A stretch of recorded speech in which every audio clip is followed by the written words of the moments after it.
Dando continuidade à história, o tempo nunca esquece.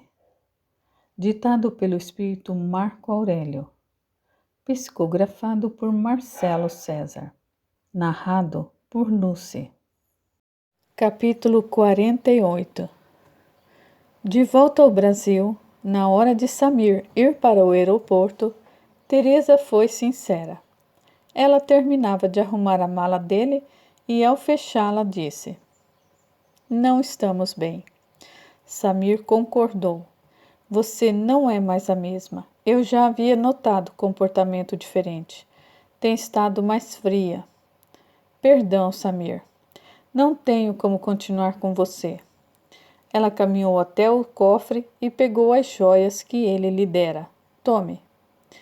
Ele sorriu, disse sincero: "Você foi a única mulher que quis me devolver as joias." Ele beijou as mãos dela e falou, voz embargada: "Quisera tê-la conhecido antes. Acho que seríamos muito felizes." Ela o abraçou com força. Gostava dele. E pensando bem, se tivessem se encontrado numa outra época... "Oh, Samir, eu gosto tanto de você." "Eu sei, mas chegou a hora de dizer adeus."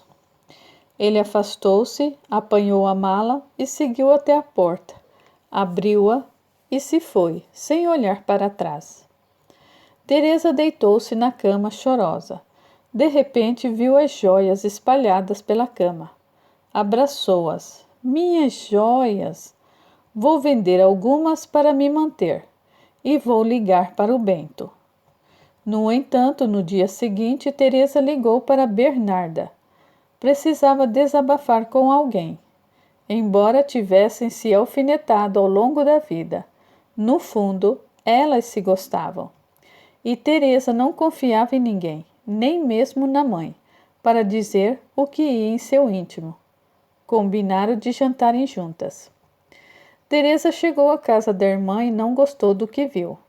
Abdu estava lá. "Era para termos uma conversa só entre nós duas", reclamou Teresa. "Não era para ser uma reunião familiar." Bernarda considerou. "Acorda, Teresa. Ele é só um garotinho." "Mesmo assim, acha que ele vai sair por aí falando da sua intimidade?" "Ora, essa é boa." Realmente, ela não precisava se preocupar. Abdu, nessa época, tinha pouco mais de 1 ano de idade. "E o que ele está fazendo aqui? Não tem mãe?" "Mamãe está presa numa reunião com uma cliente importante." "E a babá?" "Ele tem babá." Era nítido os ciúmes, e assim seria sempre. Teresa tinha ciúmes da amizade que se estabeleceria entre Bernarda e Abdu. Bernarda, paciente, respondeu: "Eu dispensei a babá. Eu gosto de ficar com o nosso irmãozinho." Teresa girou os olhos nas órbitas. "Se gosta tanto de criança, por que não arruma um filho?" "Não sei." Bernarda chegou a estremecer. "Eu não me sinto com capacidade para ter filhos. Prefiro cuidar do filho dos outros. Veja!"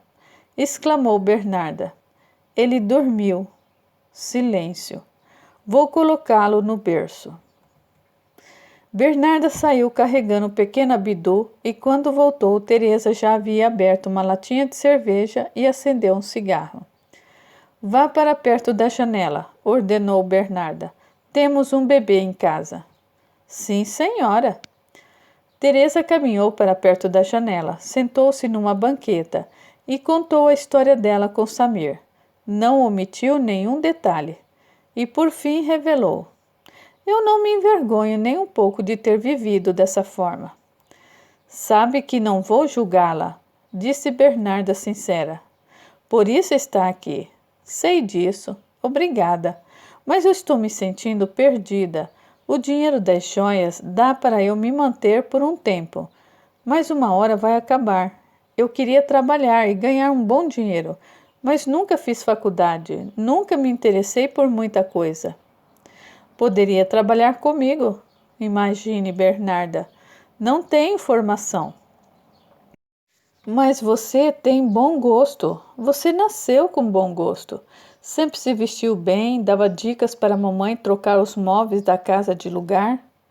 Nada a ver. Não tenho paciência com o tipo de cliente que você atende.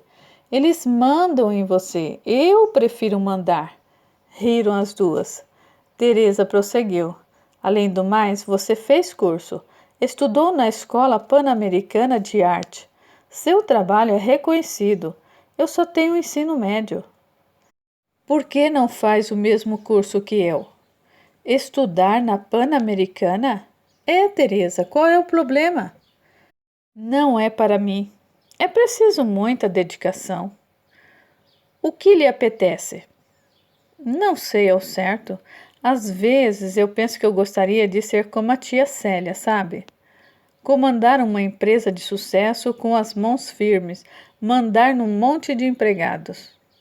Estude algo voltado à gerência, negócios. Que tal administração de empresas? É um bom curso. Pode ser. E poderá pedir dicas para a tia Célia. Ela é tão bacana. Tem razão. Mas pagar por um bom curso de administração não é barato. O cálculo que fiz para me manter não leva em consideração as mensalidades de uma boa faculdade. Quanto você tem guardado? Quis saber Bernarda. A irmã disse o valor e ela considerou. Por que não aluga seu apartamento? Com o valor do aluguel poderá pagar o curso. E vou viver onde? Debaixo da ponte? Não, querida irmã, poderá viver comigo. Fala sério? Falo. É uma proposta interessante. Tivemos nossos perrengues, mas nos damos bem. Eu sou sozinha, não tenho relacionamento sério. Sabe que eu gosto muito do nosso irmãozinho. Vira e mexe, vai encontrá-lo aqui. Teresa tragou o cigarro e, enquanto soltava a fumaça, considerou. Nem tudo é perfeito. Deixe de ser ranzinza, Teresa. Vamos, anime-se. Alugue o seu apartamento e venha morar comigo. O quarto de hóspede é todo seu. Precisaremos apenas adaptá-lo para você. Será um prazer reformá-lo. Posso ver o espaço? Animou-se Teresa. É claro, mas só depois que Abdu acordar. Teresa girou os olhos nas órbitas, mas concordou. O interfone tocou e Bernarda foi atender. A pizza chegou, disse ela. Ótimo, eu estou com fome. Depois de jantarem, Teresa considerou. Conheci um homem lindo. Onde? Na última viagem que fiz com Samir a Buenos Aires. Está mesmo interessada nesse rapaz? Muito. Pena que ele vive em São Paulo. Sabemos que são mínimas as chances de um namoro à distância dar certo. Nunca se sabe. Por que não vai encontrá-lo? Não, Bernarda. Vou atrás dele em São Paulo do nada? Não. Vai parecer que sou desequilibrada, tipo stalker. Por que não liga para a tia Célia ou para o tio Nicolau?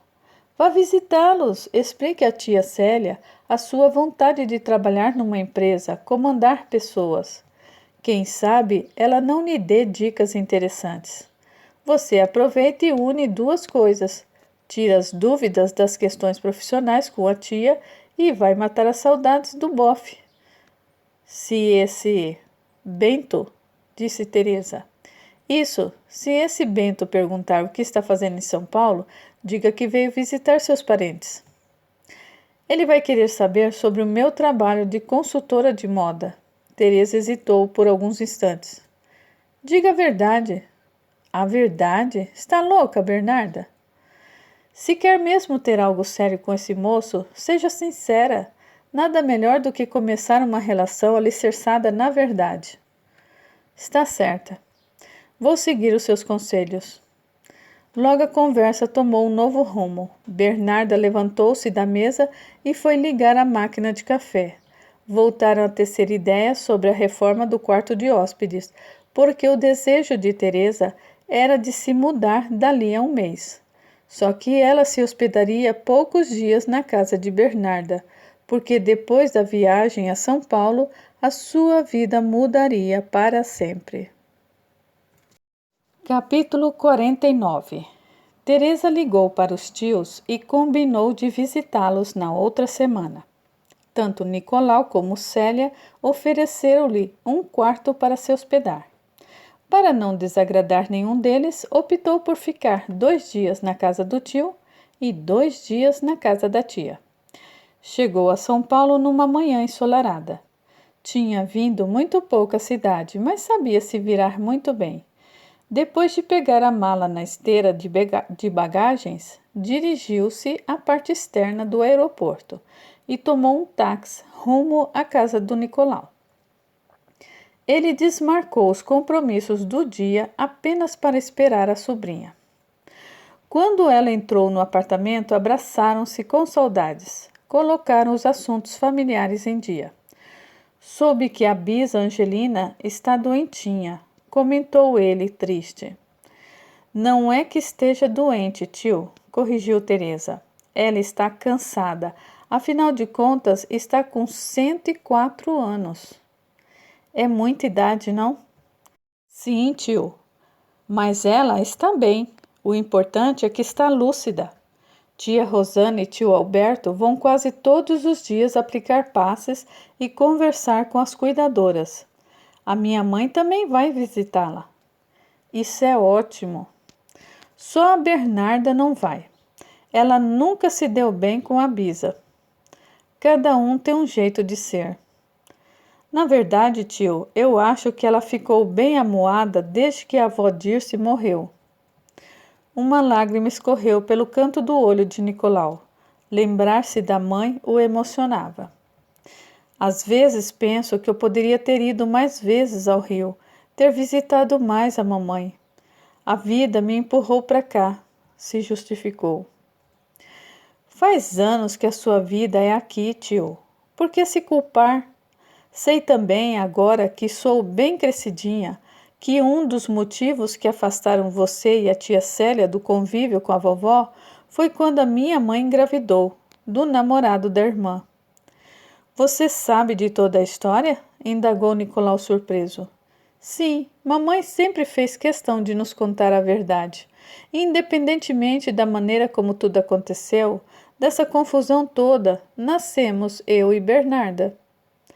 Na época foi constrangedor. Sua mãe era uma menina bem voluntariosa. Você tem traços da Antonieta. Eu? Ele assentiu. Acho que não tenho nada a ver com a minha mãe. Depois que ela se casou com o Rami, então virou outra pessoa. Comentei com Arthur que precisamos ir ao Rio visitar a sua mãe e o seu irmãozinho.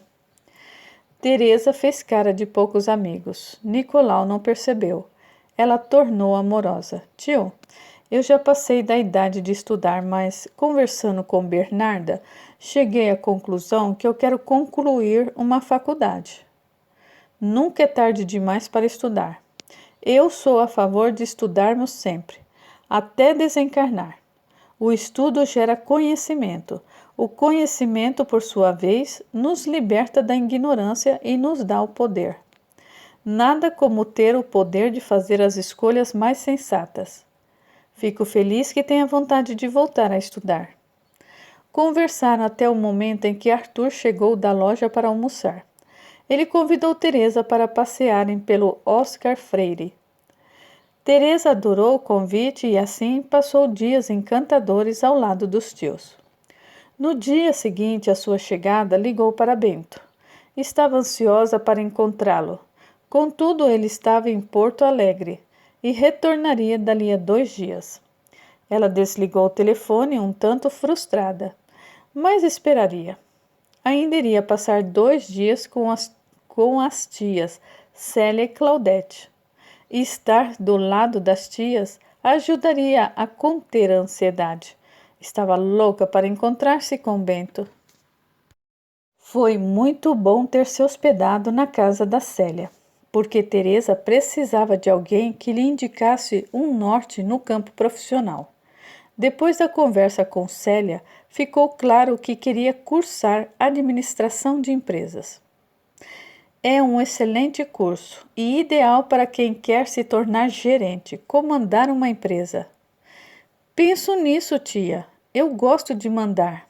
Eu também, tornou Célia. As duas riram. Gostaria de conhecer a fábrica.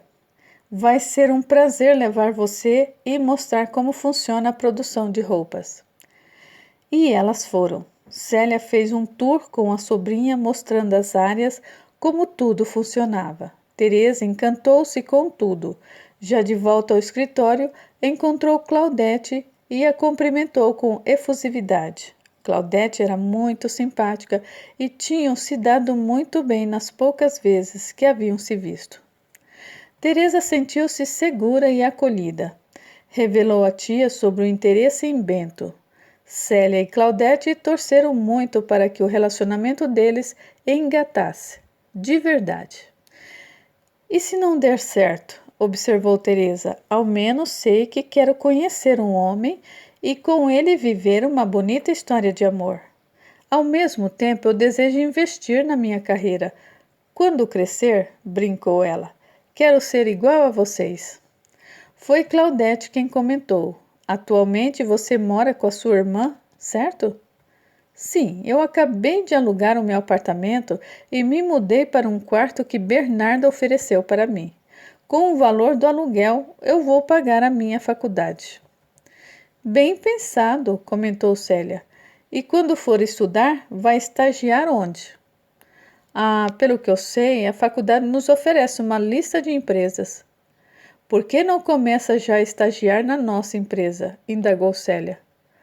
Como assim, tia? Ora, você quer estudar administração? Ainda não prestou vestibular? Claudete olhou para Célia e fez que sim com a cabeça, como a entender o seu raciocínio. Por que não vem prestar o vestibular em São Paulo e trabalhar conosco? Mudar-me para São Paulo? Teresa sentiu um friozinho na barriga. Mudar-se para cá. Ao longo dos últimos anos, eu e Claudete investimos em imóveis. Temos uma kitnet, Claudete interveio, que está vazia. Nós fizemos uma pequena reforma para ela ficar mais atrativa e também ser alugada por um preço melhor. Não é um palacete, entretanto, você poderia ter o seu próprio canto. Sim, ajuntou Célia, você pode morar lá enquanto fizer o curso. Obrigada, tia, é um convite tentador. Venha morar aqui e trabalhar conosco. Está me convencendo, tia Célia? Diga-me, era a voz de Claudete. O que aprende no Rio? Nada. Quer dizer, tem a minha mãe, mas ela agora está envolvida em outro relacionamento. Acabou de ter um filho. Sou apaixonada pelo meu pai e acho que vou sentir muita saudade dele e da Bernarda também. Nada que uma ponte aérea não resolva, observou Célia. Venha para cá. De mais a mais, observou Claudete. E se esse namoro vingar, como vai ser? Não percebe que a vida está forçando a vir para cá? Foi a pergunta de Claudete. Farei assim, confessou Teresa. Hoje eu vou jantar com o Bento. Dependendo do andar da carruagem, eu lhes darei uma resposta amanhã. Às 8 em ponto, Bento estava com o carro estacionado em frente ao prédio de Célia. Teresa já estava na recepção. Estava muito bonita em seu vestido preto estilo tubinho. Calçava sapatos de salto e no pescoço usava o lenço que Bento lhe sugerira comprar em Buenos Aires. Depois de se cumprimentarem, ao ver o lenço, ele confessou. Tinha certeza de que havia se desfeito do lenço. Por quê? Ora, você tem um estilo mandona. Depois que me disse o dia do seu aniversário, ficou fácil entender esse temperamento tão mandão. Você é leonina. E ambos riram. Não sabia que gostava de astrologia. É meu passatempo. Trabalhar com tecnologia da informação às vezes funde a cuca. Apontou para a cabeça. Minha mãe é astróloga. Interessante. Um dia vamos marcar. Vou levar você para conhecê-la. Ela vai querer fazer seu mapa astral. Nunca fiz. Vai gostar, tenho certeza. Entabularam conversação e foram para o restaurante. A conversa fluiu agradabilíssima. Bento contou sobre a sua vida desde que fora adotado por Sara, uma mulher que era tudo para ele. Eles se davam muito bem. Teresa exultou. Minha mãe também foi adotada. Jura? Ela fez que sim com a cabeça e contou a ele a história de Antonieta. Também falou de Dirce e de Alfredo. Meus avós enfrentaram o preconceito na própria pele. Eu sei o que é isso, comentou Bento. Eu sofro esse preconceito até hoje. Vira e mexe, há alguém que me olha com desconfiança. Ser negro em nosso país ainda é um assunto delicado. Precisamos combater o racismo estrutural, Teresa confessou. Isso, você disse tudo. A conversa foi para vários lados, até que Teresa tomou coragem, respirou fundo e falou a Bento o motivo pelo qual ela estivera em Buenos Aires. Falou de Samir, dos encontros, das joias, não omitiu nada. Ao fim da conversa, sentiu um alívio danado. Bento pousou sua mão sobre a dela. Obrigado por ter sido sincera. Ele curvou o corpo sobre a mesa e a beijou. Depois desse beijo, nunca mais se desgrudaram. E Teresa tomou atitude, agradeceu Bernarda pelo quarto e mudou-se para São Paulo. Prestou vestibular e passou numa excelente universidade particular. Com o dinheiro do aluguel do seu apartamento no Rio, pagou as prestações do curso. Assim que se formou, Bento a pediu em casamento. Nessa época, Célia e Claudete estavam com vontade de se aposentar. Decidiram morar no meio do mato, longe do burburinho da cidade grande, e entregar a direção da fábrica nas mãos de Teresa. Sob a sua direção, a fábrica continuou a ser uma referência no meio empresarial. Dessa experiência, Teresa aprendeu que a humildade é essencial para o burilamento e crescimento do espírito.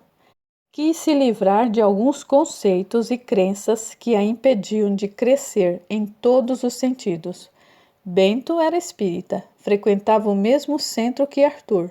Certo dia ela foi conhecer o espaço e por ele se encantou. Na verdade, ela se emocionou assim que pisou no centro espírita. Na outra dimensão, Zé e Iracema, dirigentes espirituais do centro, sorriram felizes. Foi Iracema quem disse: jamais imaginaria que aquela mulher, que exigia serviços espirituais esdrúxulos, estaria hoje aqui, em nova roupagem carnal, frequentando o centro espírita que fundamos. Pois é, meu bem. Se nós mudamos de lado e abraçamos a luz, por que Teresa não teria chance de fazer o mesmo? Comentou Zé. Ambos se aproximaram de Teresa e a envolveram com uma luz brilhante e energizante. Teresa sentiu a energia revigorante e decidiu que seria trabalhadora daquele centro espírita que tanto a encantara. Sem vontade de ter filhos, Teresa exercitou o dom da maternidade na creche do centro espírita. Decidiu que a fábrica ajudaria a patrocinar e, com isso, ajudar o centro a manter crianças bem cuidadas em todos os aspectos. Foi especificamente nessa encarnação que Teresa abriu-se para o entendimento maior da vida. Dali para frente seria uma mulher mais amorosa e menos pragmática. Até o seu relacionamento com Abdu melhoraria, a ponto de ela o ajudar, bem lá na frente, a cuidar de Bernarda. Tal atitude engrandeceria o seu espírito, e Teresa terminaria esse ciclo de existência sentindo-se vencedora. Conforme narrado anteriormente, Alfredo faleceu enquanto Antonieta viajava a Disney acompanhada da turma do colégio. Assim que retornou dessa viagem, as coisas mudaram um pouco. Dirce tentava se refazer, aceitar e viver o luto. Por esse motivo, passou a frequentar com mais assiduidade o centro espírita da nora, Rosana, a fim de diminuir o vazio que insistia em brotar no seu coração. Dirce era um espírito forte, lúcido, que entendia e aceitava naturalmente que a morte não é o fim. Tinha plena convicção de que Alfredo se recuperava no mundo espiritual e que não demoraria para eles se reencontrarem. Isso ela aceitava e entendia. O difícil era viver sem a presença do companheiro de jornada. Ela enfrentou momentos difíceis. Imagina o tamanho da dor. Tempos depois da morte do marido, Estelinha também morreu. Mais adiante, Sérgio, em profunda depressão e com fortes sinais de demência, também partia desse mundo. A única que permanecia firme e forte era Angelina. A sua lucidez e a maneira como enxergava a vida eram únicas.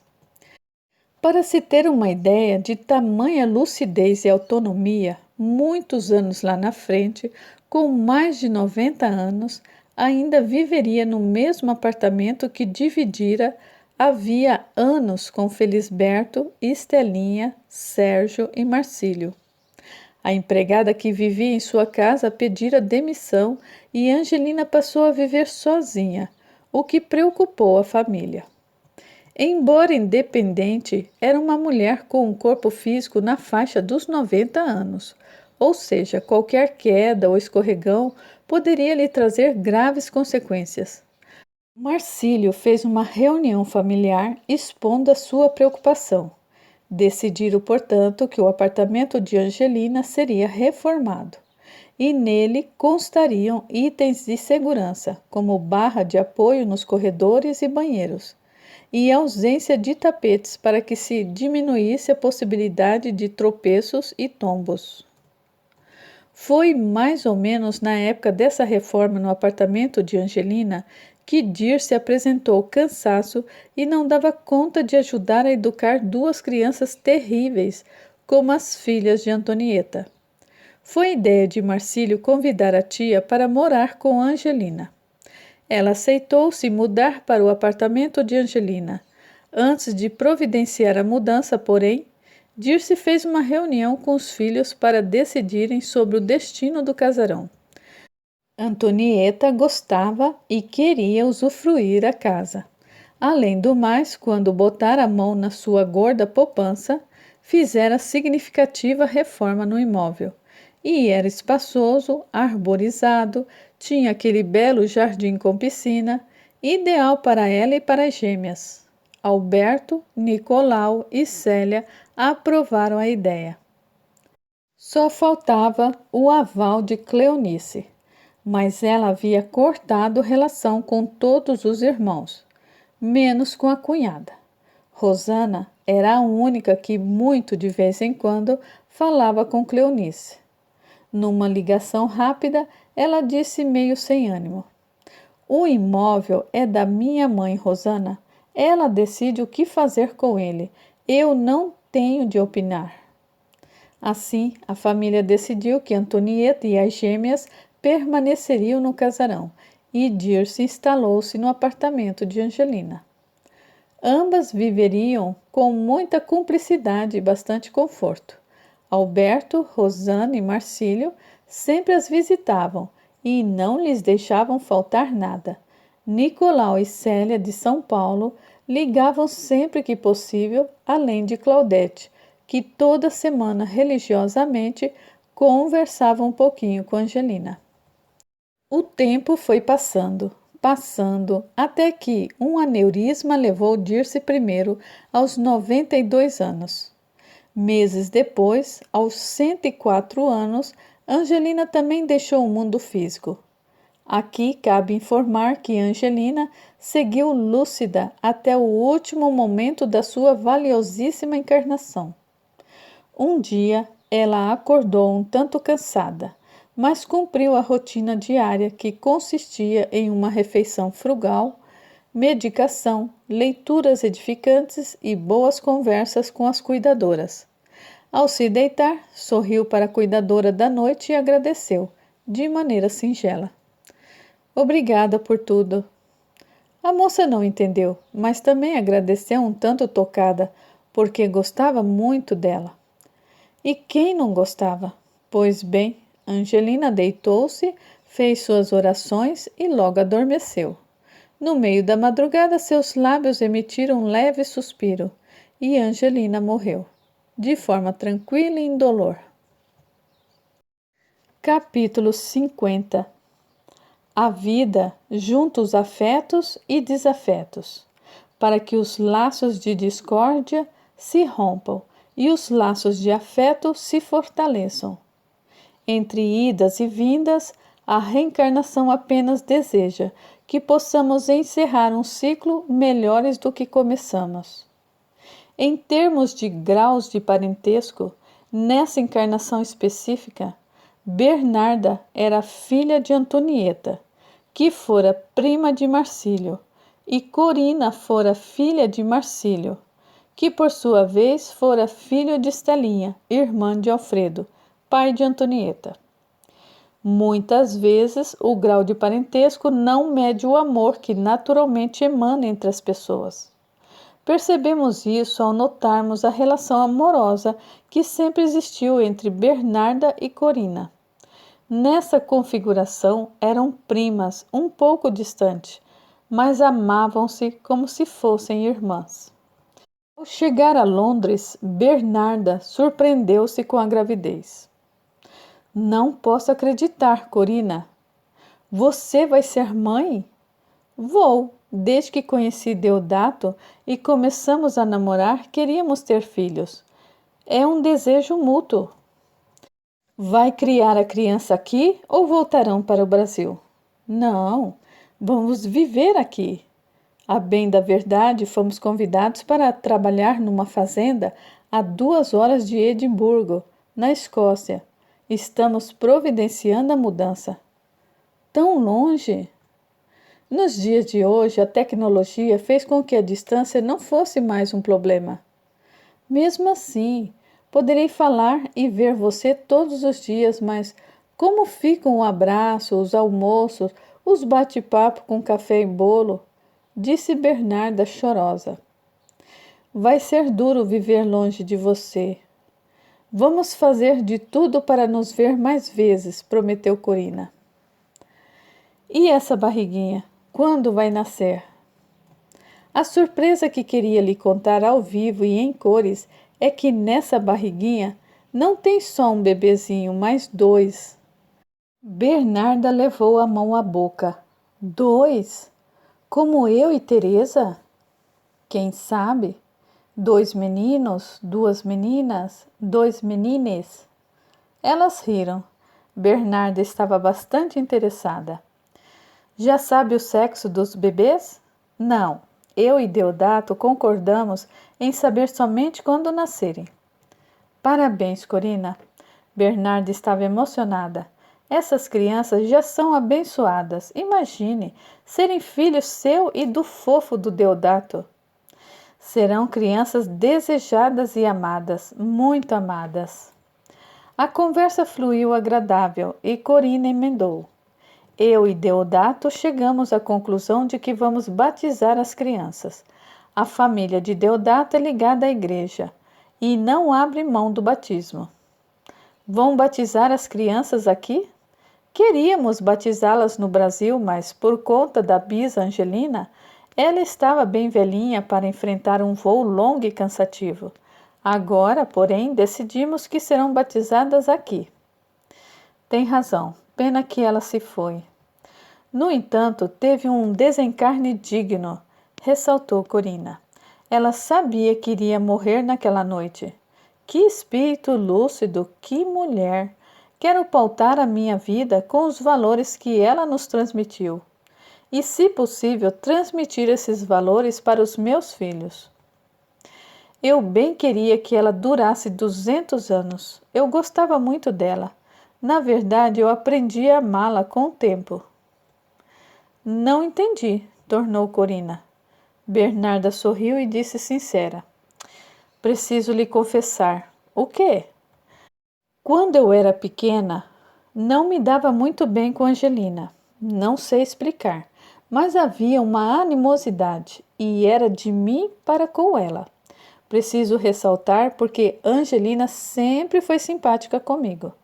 Depois que a minha mãe se separou do meu pai, ela muito nos apoiou. Preocupava-se com a gente. Sempre ligava para saber se precisávamos de alguma coisa. Passei a admirá-la e a gostar dela. Pena termos nascido quando ela já era velhinha. Como seu pai está lidando com a morte dela? Quis saber Bernarda. Até que razoavelmente bem, dentro do possível. Depois que se aposentou, passou a frequentar o centro espírita da Rosana.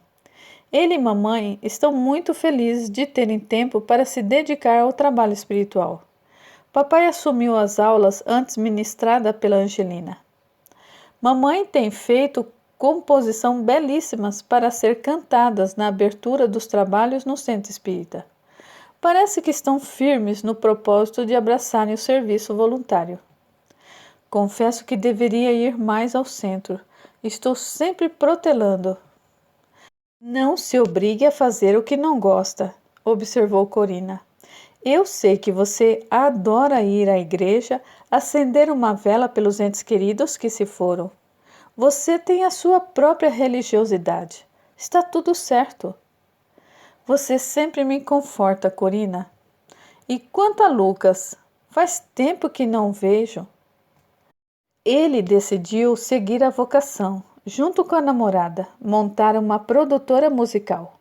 Particularmente, eu acho que ele deveria soltar a voz. Lucas herdou da mamãe o talento e o gosto pela música. Fico feliz que esteja tudo bem, assentiu Bernarda. Eu e Deodato gostaríamos que você e Lucas batizassem uma das crianças. Como? Bernarda foi tomada de uma grande surpresa. Corina riu divertida. Aceita ser madrinha de um dos meus bebês? Bernarda não conseguiu segurar as lágrimas. Emocionada, confirmou. É claro! Sabe o quanto adoro crianças? Dos outros. Riram as duas. Que privilégio! Vou adorar ser a Dinda de um de seus filhos. Abraçaram-se verdadeiramente comovidas. Depois que a emoção passou, Corina confidenciou. Os pais de Deodato serão padrinhos do outro bebê. E prepare-se para a maior coincidência de todas. Corina fez suspense e Bernarda não se conteve. Ai, conta logo, qual é a coincidência? É sobre os pais de Deodato. Conversa daqui, conversa dali. Certa vez, Deodato me disse que amava a madrasta, a ponto de chamá-la de mãe. Ela é do Rio, casou-se com o pai de Deodato. Ela fez um ar de mistério e sondou. O nome Cleonice Albuquerque Carvalho lhe soa familiar? Bernarda levou o dedo ao queixo pensativa. O nome não me soa estranho. Já o sobrenome é nosso. Vem da família do vô Alfredo. Não estou juntando o nome à pessoa. Lembra-se de que sempre disfarçaram quando o assunto remetia à gravidez da sua mãe? Certa vez mamãe contou para mim e Teresa como engravidara de nós. Meu pai namorava a irmã dela na época, uma confusão. Irmã que a gente nunca conheceu porque sumiu do mapa, certo? O olhar de Corina era instigante. Bernarda regalou os olhos. Então quer dizer que a mãe do Deodato... Corina fez que sim com a cabeça. É a nossa tia também. Inacreditável! Pois é. Enquanto namorávamos, não nos apresentamos formalmente às famílias. Quando decidimos nos casar, eu e Deodato fomos direto para o cartório. Avisamos os nossos pais apenas depois que estávamos com a certidão nas mãos.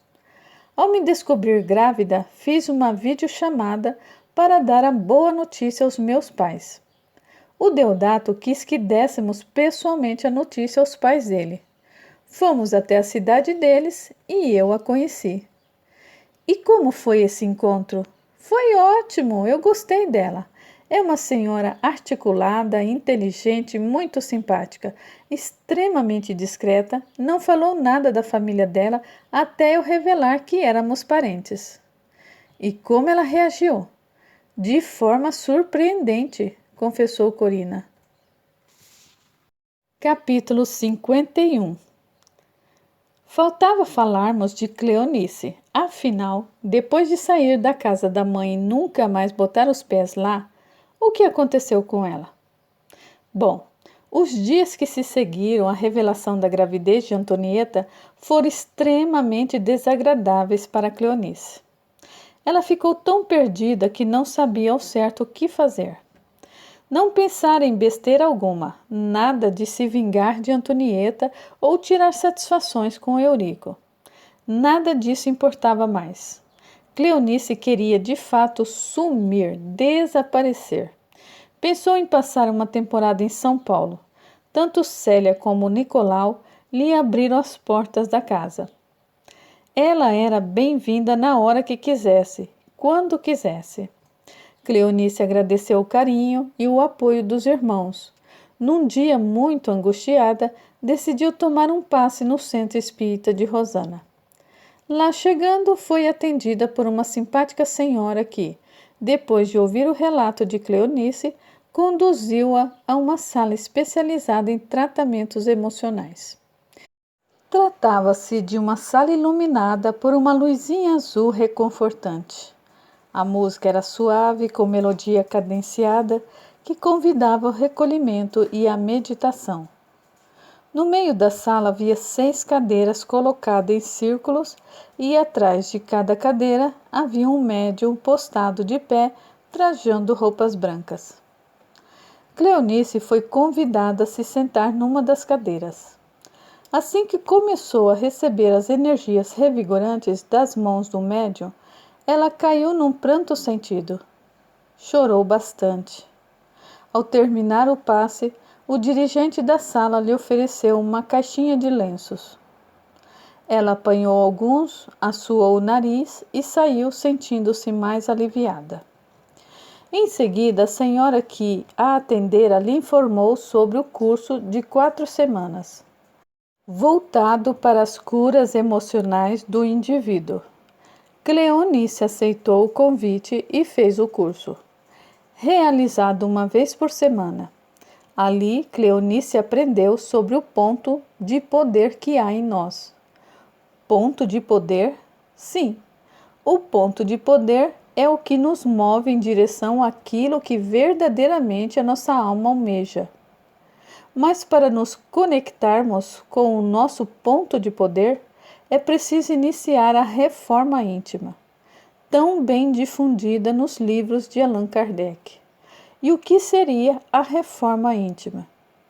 De forma geral, para que ela aconteça, é preciso que você entre em contato com as suas emoções. A maioria delas é boa ou não. E como você se sente? Mais bem do que mal ou mais mal do que bem? O que você quer da vida? Com quais óculos enxerga a si e ao mundo? São óculos de amor, esperança e fé? Ou são óculos bem escuros que nublam a visão e o fazem enxergar um mundo distorcido, repleto de medos, inseguranças e aflições? Depois de entender a maneira como você se vê e enxerga a vida, é hora de fazer a reforma íntima. Ela se dá no momento em que você questiona suas crenças, principalmente aquelas que atrapalham a sua jornada evolutiva. Onde está o medo? E por que ele se instalou no seu coração? Como isso aconteceu? Foram os valores transmitidos pelos seus pais, parentes e amigos? Tudo bem. Você os absorveu, porque não tinha idade para discernir, saber o que valia e o que não valia a pena. Agora, você é uma pessoa adulta e pode escolher qual é o tipo de sentimento que vai direcionar a sua vida. A partir disso, verá que o seu ponto de poder naturalmente vai se mostrar. É ligado nele que você consegue direcionar a sua vida para o seu bem maior, que é composto de boa saúde, bom trabalho, bons relacionamentos, boas ideias. Cleonice comprou livros de autoajuda, fez exercícios para limpar a casa mental de toda a negatividade que a cercava. Passou a se nutrir de pensamentos mais positivos acerca de si mesma e da vida em geral. Certo dia, ao sair do centro espírita, encontrou Rosana. Abraçaram-se com amor e Rosana lhe disse: "Gostou do tratamento?" "Muito. Eu tenho aprendido bastante coisa e confesso," ela sentiu um pouco de vergonha, "que nunca gostei de centro espírita. Mamãe me trazia aqui e eu tomava passes, mas não gostava. Não sei explicar. Agora eu tenho vontade de vir todos os dias. Se soubesse que esse espaço sagrado iria me transmitir tamanho bem-estar." "Isso acontece," observou Rosana. "Às vezes somos resistentes, outras somos movidos pela preguiça. Queremos melhorar, mas não fazemos nossa parte, ou seja, desejamos que tudo se transforme de maneira mágica. Esse tipo de mágica acontece apenas com quem se compromete a mudar crenças e atitudes que emperram o crescimento emocional e espiritual. E confesso, nem sempre é fácil conseguirmos esse intento." "Se eu começasse antes, Rosana, poderia estar num outro patamar. A fruta só cai da árvore quando está madura. Você amadureceu agora, portanto é agora que deve acionar o seu ponto de poder e perguntar a si mesma, com todo o amor do mundo: o que quero da minha vida daqui para frente? O que o meu espírito almeja?" São as perguntas que eu tenho me feito ultimamente. Antes eu queria fugir, desaparecer. Até considerei viver em São Paulo, mas eu amo tanto o meu trabalho. Rosana mirou um ponto indefinido. Ficou assim por alguns segundos, sem nada dizer. De repente voltou a si, sorriu e falou: "Por que não conversa com seu chefe?" "Conversar com meu chefe?" indagou Cleonice, surpresa. "Conversar o quê?" "Sobre trabalhar na matriz." "Você quer dizer no exterior?" Rosana meneou a cabeça positivamente. "Não é isso que deseja? Sumir?" Ela concordou e Rosana prosseguiu: "Entendo que não queira ver a sua irmã por ora. E se gosta mesmo do trabalho que faz, por que não pede ao seu chefe que seja transferida à matriz, para lá ocupar o mesmo cargo? Você é competente, ótima profissional, fala bem o inglês, o francês." "Nunca pensei nessa possibilidade." "Agora pode pensar," riu Rosana. "Não vai pagar nada por se alimentar de bons pensamentos acerca de você mesmo e dos outros." Rosana abraçou com carinho e sussurrou em seu ouvido: "Vá, siga em frente. Não tem ideia do quão boa sua vida vai ser daqui por diante." Cleonice saiu do centro espírita sentindo a agradável sensação de bem-estar. No dia imediato, ela puxou conversa com o chefe. Explicou que gostaria de tentar uma vaga no exterior, caso aparecesse uma.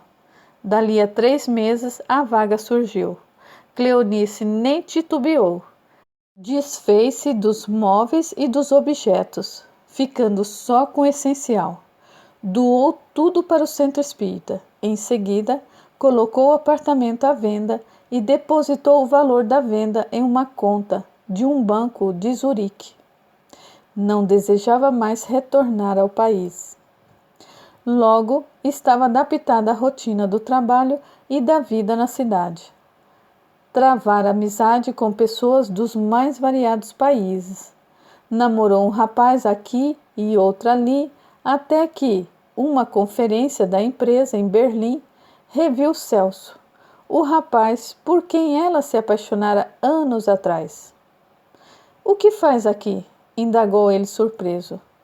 "Faz 1 ano que trabalho na matriz. Decidi mudar de vez para Zurique." "Por que não me avisou?" "Porque você se casou, Celso. Teve um filho. Como queria que eu me aproximasse?" "Poderíamos ser amigos." Ela fez um ar triste. Não daria para ser sua amiga. Por quê? Nós nos dávamos tão bem e...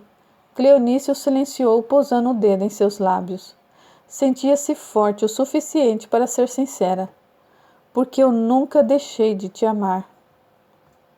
Celso ficou boquiaberto.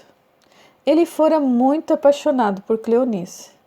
No entanto, quando viera à Europa para fazer o curso pago pela empresa, percebeu que seria praticamente impossível manterem um relacionamento à distância. Mas foi Cleonice quem rompeu o namoro. Em seguida, Celso conheceu Ingrid, que trabalhava na filial de Berlim.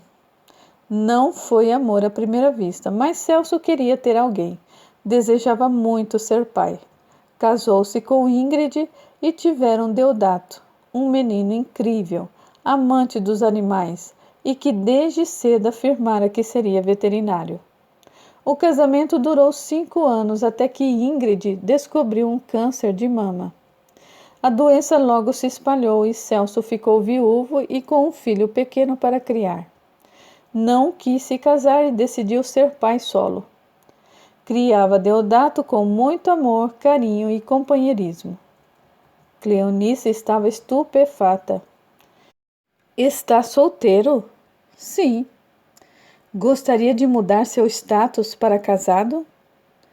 Celso a abraçou e a beijou com ternura. Ainda amava Cleonice. Antes de tomarem qualquer atitude, Celso apresentou o filho a Cleonice.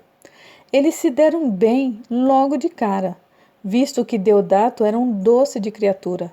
Logo ele passou a chamá-la de mamãe. A palavra ecoou bem em seus ouvidos e Cleonice desejou ter um filho. Celso adorou a ideia e quando Deodato estava com 7 anos, Cleonice deu à luz a um menino, Aurélio. Apegadíssimo à mãe, Aurélio sentia ciúmes do próprio pai. Ele cresceu idolatrando Cleonice. Aurélio crescia um rapaz bonito, mas inseguro, muito inseguro. Viveria ao lado dos pais e não se casaria. Depois da morte do pai, ele cuidaria de Cleonice até o último suspiro dela. Epílogo. Ao longo dessa narrativa, apresentamos vários sinais indicando que as coincidências não existem. Afinal, nada acontece por acaso, e a vida une as pessoas para que possam juntas aprender uma com a outra. Demorou para Cleonice processar o parentesco que a unia a Corina. Certo dia, conversando com a moça, ela revelou: nunca poderia imaginar uma coincidência dessas. A esposa do meu adorado Deodato é filha do meu primo Marcílio. Nem eu, concordou Corina. Ela refletiu e quis saber: você ficou muito magoada com o que aconteceu, não? Sim, tornou Cleonice. Para se ter ideia, de vez em quando eu converso com Rosana, esposa do meu irmão Alberto.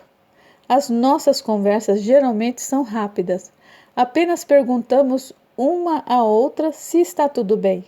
Falo com ela mais por gratidão. Aliás, foi Rosana que me avisou da morte de minha mãe. Os olhos dela marejaram. Não deu para ir ao enterro, né? Não conseguimos passagem para o funeral. No entanto, como eu me tornei católica, mandei rezar uma missa de 7º dia para a alma da minha mãe. E a cada ano, o padre reza uma missa para a querida Dona Dirce. Corina achou muito bonita a atitude dela.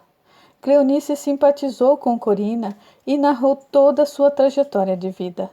Não omitiu nenhum fato. Emocionou-se quando falou de Inês, que fora como uma segunda mãe.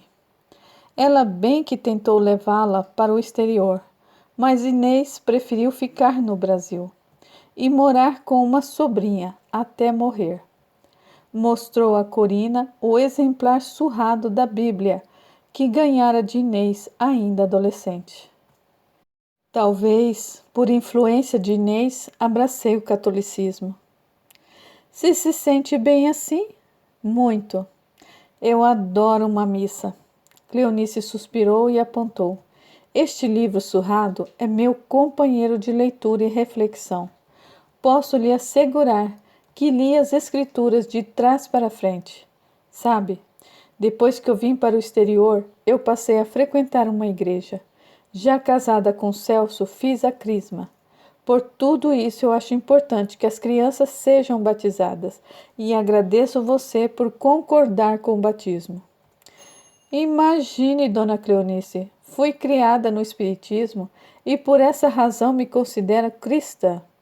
Atualmente eu sou espiritualista e respeito a religiosidade de cada um. Tanto você quanto Deodato acham importante batizar as crianças. Tudo bem.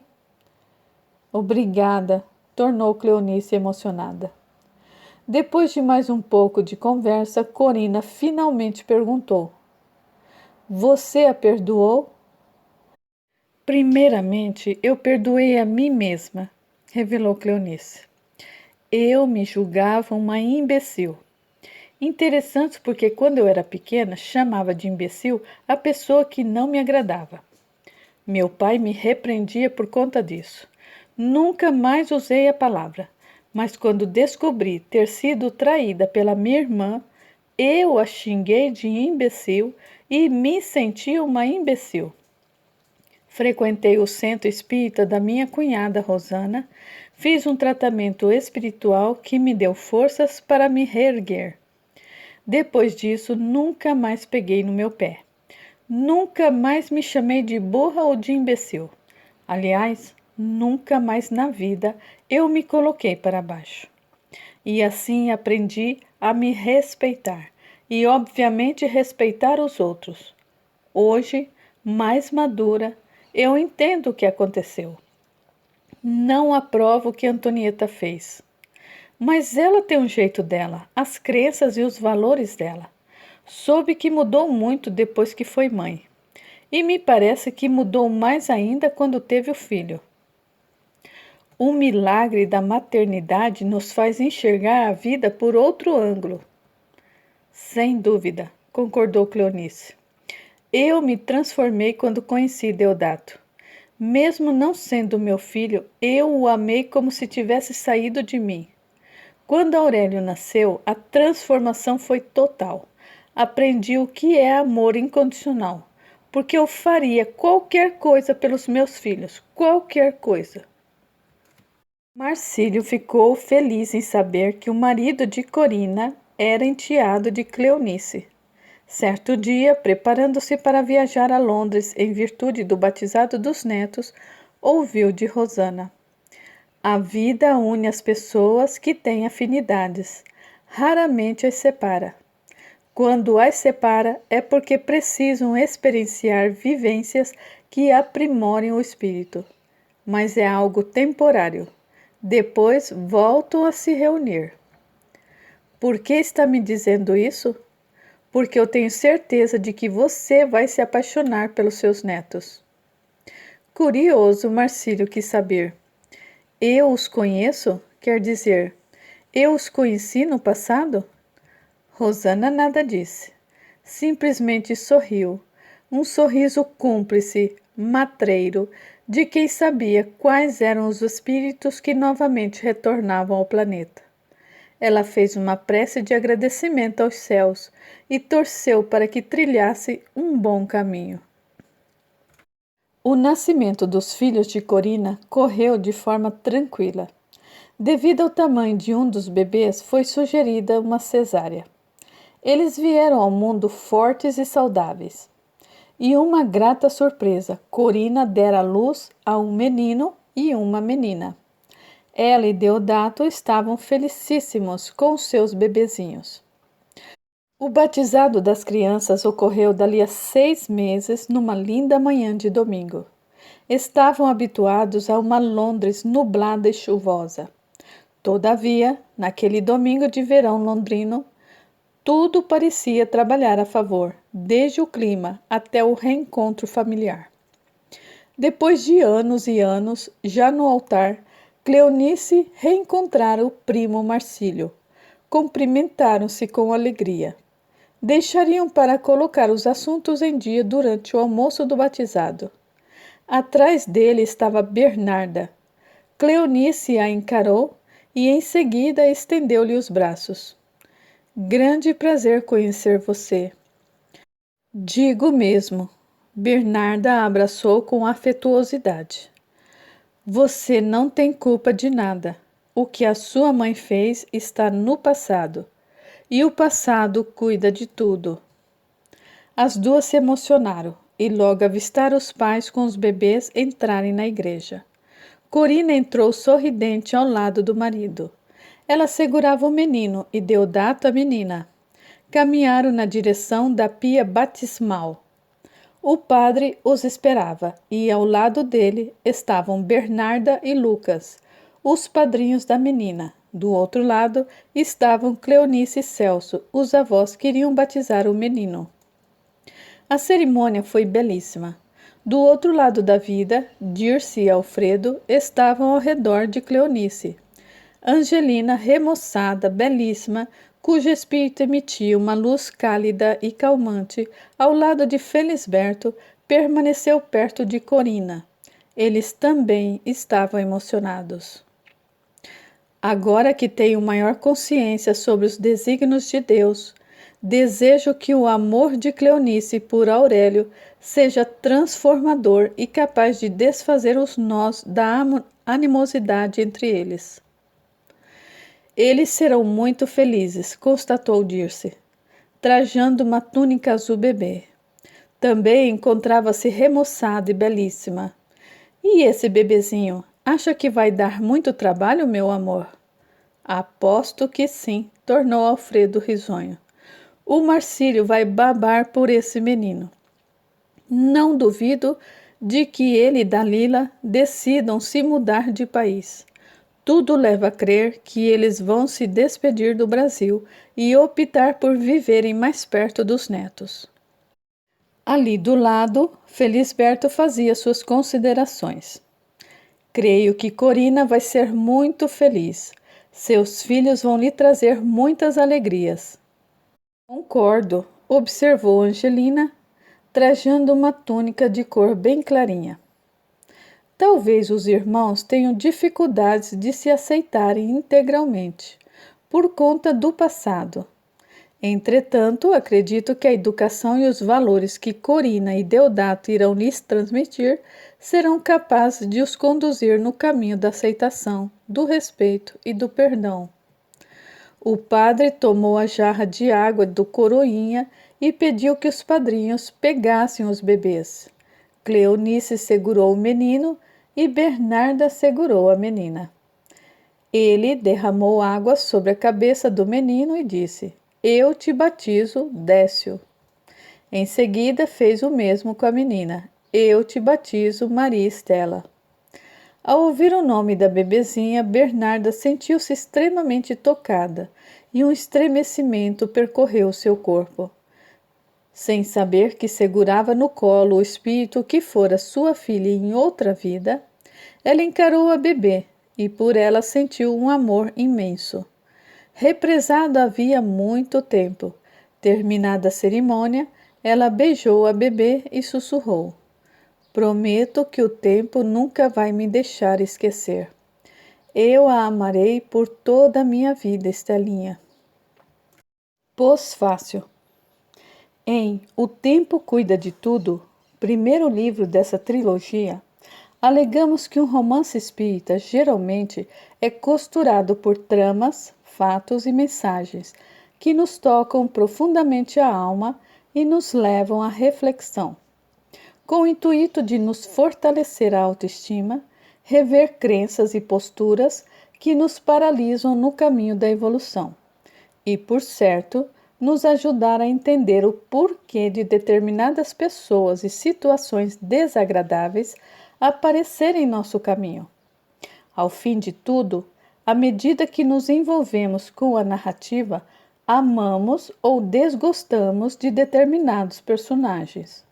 Nosso senso de observação elege os que nos cativam e tenta se esquivar daqueles cujo comportamento reprovamos.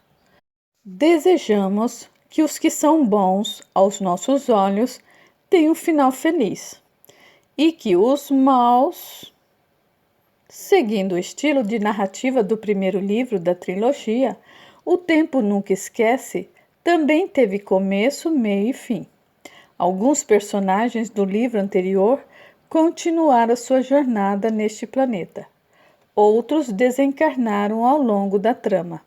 E os que haviam desencarnado anteriormente tiveram a chance de uma nova experiência terrena em fins do século XX e início do século XXI. No entanto, se acreditamos que a vida é eterna e nos oferece sucessivas idas e vindas, será que nessa segunda história houve mesmo começo ou fim? Se parte desses personagens foi abençoados com a chance de uma nova encarnação, como eles retornaram? Os laços de afeto se estreitaram? E quanto aos laços formados por mágoas e ressentimentos? Eles se mostraram presentes numa nova vida? Em virtude de tais questionamentos, decidimos narrar a vida dessas pessoas, experienciando novas conquistas, superando antigos e inéditos desafios, em pleno século XXI. Quais dos personagens reencarnaram? Como voltaram? Qual é o novo quadro de parentesco entre eles? O que aconteceu com quem não reencarnou, ou com aqueles que ainda permanecem reencarnados? Essas e outras perguntas foram, em maioria, respondidas nessa espécie de continuação de O Tempo Cuida de Tudo. Logo mais, você terá em mãos uma história inédita e emocionante que juntará esses personagens no passado, mais precisamente no século XIX, em que muitos dos acontecimentos, como laços de amor, de ódio, amizade verdadeiras e intrigas, serão ali contextualizados, oferecendo-lhe um panorama de como tudo, de certa forma, começou. Mas será mesmo que tudo começou ali, no século XIX? Ou essas vidas estão entrelaçadas há mais tempo? Tudo indica que sim. Além do mais, levamos você a refletir: o tempo cuida mesmo de tudo.